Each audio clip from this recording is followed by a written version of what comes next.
coaches here. We'll start with Jamison, left side, second row. Well, Coach, yesterday you told us you had a long flight, a lot of time to watch film. Just what did you learn looking back at that game? Yeah, it unfolded kind of the way I saw it from the bench. There wasn't any new stories on there, so cut the video, get your meeting ready for today, and that's it. Right side, third row. Your players talk about how much Bob battles in practice and the work ethic that goes with that. He steals one off the line with the paddle of his stick today. What can that do for your players right after he's been pulled from a game, and what does it say about how you expect him to bounce back? Yeah, I understand the question. Like, first of all, let's separate the two. So, I mean, all starting goaltenders need practice shots. They don't need practice shots. I was going to try to say something funny, but it was way offside.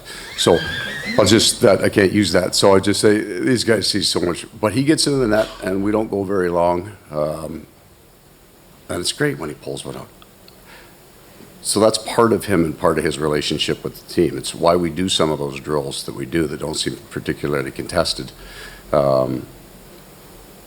He likes that. Right, so he's not a goaltender that doesn't want the work, doesn't want to see hard shots. He wants to see the hard stuff. And then he's gonna make one of those too. He's had runs of those where he'd make those saves, and the guys love that stuff, right? And then they chirp the guy who didn't score, and it's all part of the fun.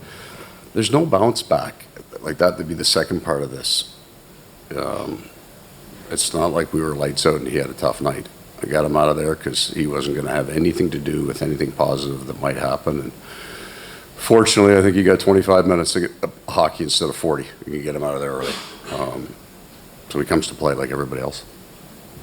Left side, third row. Why are you holding back on the offsides comments now? Oh, you have no idea. I get one line of question, and yeah. Don't quite know how to follow that, but I'll take a shot. Everyone, when you go up 3-0 or 3-1, whatever it is in the series, you hear the same line, we got to match their desperation.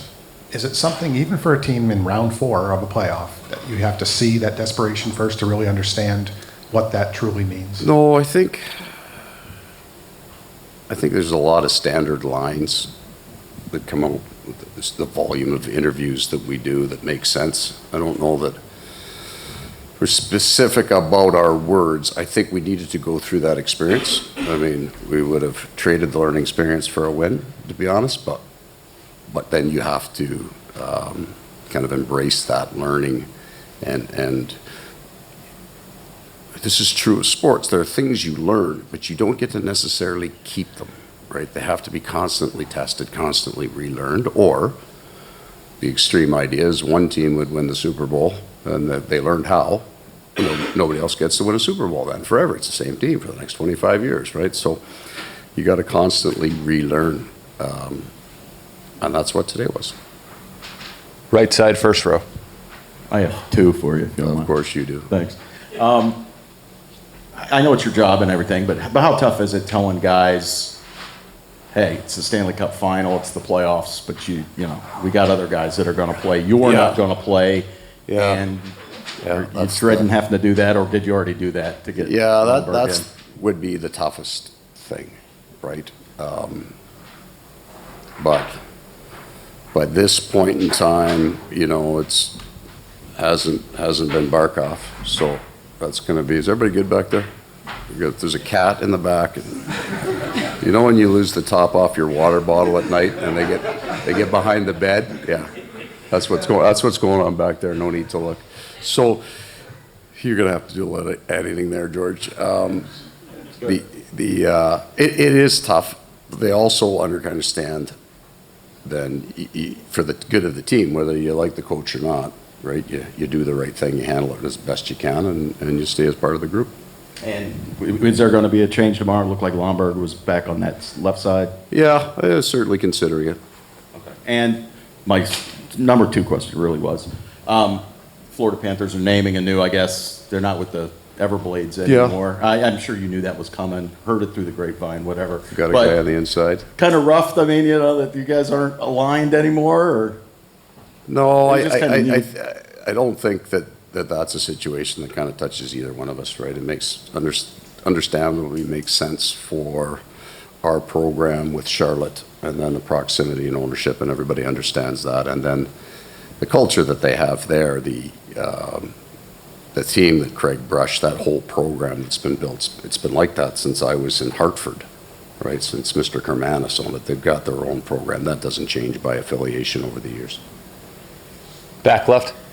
Paul, winning in Stanley Cup is tough, and sweeping is even more difficult. You're still in a comfortable position, if I say that. At what point a comfortable position becomes uncomfortable? Oh, no, there's no comfort in the playoffs, man. Nobody's, like, you're never in a comfortable position in the playoffs. You've earned your wins, you've earned your losses, and it's the same feeling. Every playoff loss feels the same, right? And so I don't know. Maybe other people get comfortable. I haven't had that for 30 years. I mean, but you're never comfortable, which is good, right? Just got to harness it. Take 2 more questions, right side, second row. I actually have 2 just quickly. Kachuk, Bennett, Ekblad. All good? All good, okay. Second one, what's different when the Stanley Cup is in the building and you can win it? What's different about how your team feels, how you feel when the Stanley Cup's in the building and you can win it? So we'd say, what would be the different feeling going into Game 4 than possibly then Game 3? Because that's the change. It is different. There's the feeling of the goal sits in front of the game that's played. So in Game 3, the goal is behind the game. You can't win it tonight. The game becomes priority. But when you can, then it sits in front of the game, and you got to break through it or figure out a way to get it behind the game again. I don't know if that makes great sense, but what's foremost in your head coming to the rink, you know it's there, right? So there's just not a lot of places to experience it until you get into it. There's sometimes it's, you're talking about one game a year. Is that true? 1 or 2 games a year for 1 or 2 teams, only a year. It's hard to grab that, to experience it. So we went through it. We were fortunate to get a 3-game lead, so we're going to have the opportunity to feel that at least 4 times. So we're going to have opportunity to learn. It's not something that you can truly appreciate till you go through it.